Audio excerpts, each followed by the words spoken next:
accepted to let them go. But immediately after letting them go, he remembered that he never meant to. The Bible shows us that he bought chariots and followed them.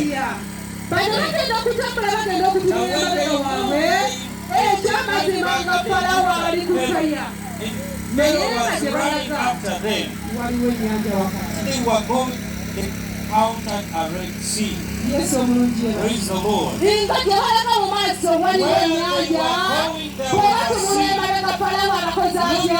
Thereby there is Pharaoh coming. But ladies and gentlemen, our God remains strong. If he says I'm going to save you, if he says I'm saving you, if he says I'm taking out your captivity, he does whatever it takes. The Bible tells us that once they reached the sea, he told Moses to strike the water, and Moses held the rod and struck the water. Indeed, the way was splitting through the water. And the children of Israel saw after the children of Israel passed, and God told Moses to strike them, and the whole army was destroyed. While the children of Israel, when they were free, they worshipped God, and they glorified the name of God. That our God is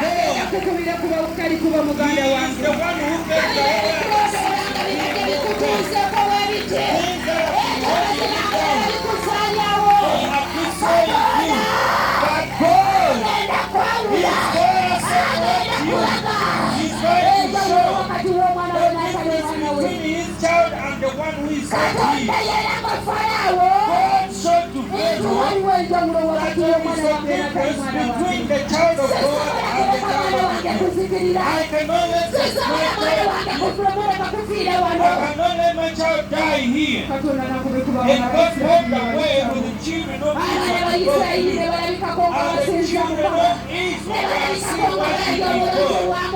They were still praising God for his goodness. What do you think went wrong? If God has spared you, God bless you.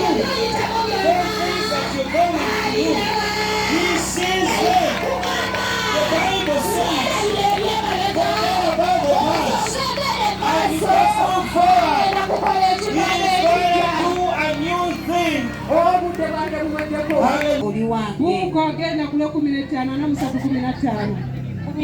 Wagambye nti nze ndi Mukama omutukuvu wammwe, omutonzi wa Isirayiri, kabaka wammwe.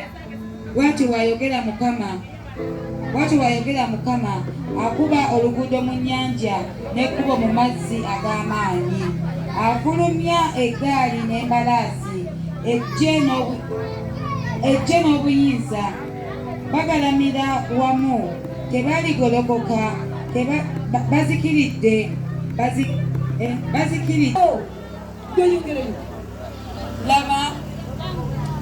Laba ndikola ekigambo ekijja kaakano kirirabika temuli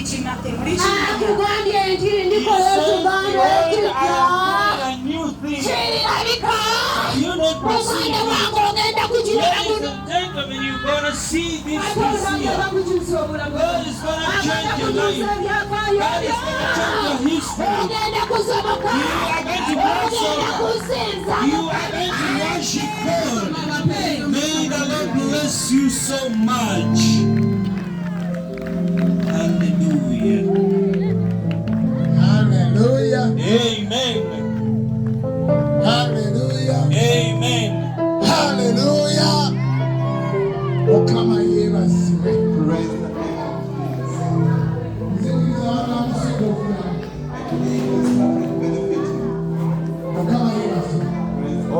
olina abaana wano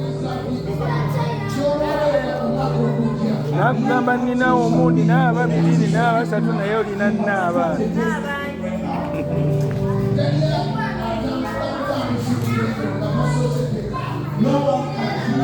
walk for the journey and I'm prepared. So now they're prepared. Kapera mugani. Mwebale. Mukola kimuzanya. Don't think nothing fails.